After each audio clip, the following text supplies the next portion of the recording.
तो आज के इस वीडियो में मैं आपको ये बताने जा रहा हूँ कि कैसे आप अपने Samsung Galaxy M35 Android mobile phone में अगर आपके मोबाइल से कॉल करते समय आवाज़ नहीं जा रही है तो इस प्रॉब्लम को आप सॉल्व कैसे कर सकते हैं। आज की इस वीडियो में मैं आपको डिटेल में जानकारी देने वाला हूँ, तो चलिए यहाँ पे वीडियो को हम स्टार्ट कर लेते हैं। देखिए दोस्तों, आपको सबसे पहले तो मोबाइल फ़ोन को एक बार रीस्टार्ट करना है, ठीक है। अगला काम ये करना है, आपके फ़ोन में फाइल का ऐप है, इस फाइल के ऐप को ओपन करना है। इसमें आपको नीचे ऐप्स का ये ऑप्शन टैप करना है। अब यहाँ पे सबसे ऊपर ये सिस्टम ऐप लिखा है ना, इसे टैप करना है। इस पेज में आप नीचे आएंगे तो आपको ये ऑप्शन मिलता है एंड्रॉइड सिस्टम, इसे टैप करना है। इसके अंदर आपको नीचे स्टोरेज का ये वाला ऑप्शन टैप करना है। अब यहाँ पर आपको क्लियर कैच का ये वाला ऑप्शन टैप करना है, तो आपका कैच के सामने वाला डेटा ये आपका जीरो हो जाता है, ठीक है। अब देखिए अगला काम ये करना है, आपके मोबाइल फोन में जो छोटा सा माइक होता है, माइक को आपको हल्के हाथों से साफ करना है। होता क्या, माइक में थोड़ी बहुत धूल मट्टी जमा हो जाती है, जिसके कारण जो है कॉल करते समय आवाज नहीं जाती है। ध्यान रखिएगा, माइक को हल्के हाथों से साफ करना है, ठीक है। अगला काम ये करना है, मोबाइल फोन का ना सॉफ्टवेयर आपको चेक करना है कि अपडेट है या नहीं है। पहले फोन का इंटरनेट चालू रखना है, इसके बाद मोबाइल फोन का सेटिंग पेज ओपन करना है।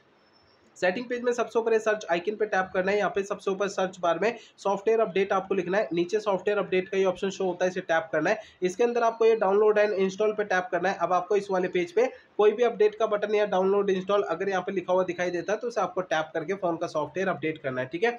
अब देखिए अगला काम ये करना है कि आपको अपने मोबाइल फोन को ना रीसेट करना है। देखिए मोबाइल फोन को रीसेट आपको तब करना है जब मेरे बताए हुए पिछले प्रोसेस कोई भी काम नहीं करते हैं, तब आपको फोन को रीसेट करना है, अदरवाइज नहीं करना है। फोन को रीसेट करने के लिए फोन का आप सेटिंग पेज ओपन कर लीजिए। इस सेटिंग पेज में सबसे ऊपर सर्च आइकन पे टैप करना है। यहाँ पे सबसे ऊपर सर्च बार और रीसेट आपको लिखना है, तो आपको नीचे ऑप्शन मिलेगा फैक्ट्री डेटा रीसेट, इसे टैप करना है। इसके अंदर आपको ये फैक्ट्री डेटा रीसेट का ऑप्शन दोबारा टैप करेंगे तो इससे आपका फोन रीसेट हो जाएगा और आपकी प्रॉब्लम सॉल्व हो जाएगी। लेकिन फोन को रीसेट करने से पहले दो बातों का ध्यान रखना है। पहली बात ये ध्यान रखनी है, आपके मोबाइल फोन में जो भी डेटा है उसका बैकअप ले लीजिए अपने फोन में। और दूसरी बात ये ध्यान रखनी है, आपके फोन की जीमेल आईडी और उसका पासवर्ड आपको पहले से नोट करके रखना है। तो ये दो काम पहले करना है, उसके बाद फोन को रीसेट करना है, ठीक है। तो मेरे बताए हुए तरीकों से आपकी प्रॉब्लम जो है सॉल्व हो जाएगी, ठीक है।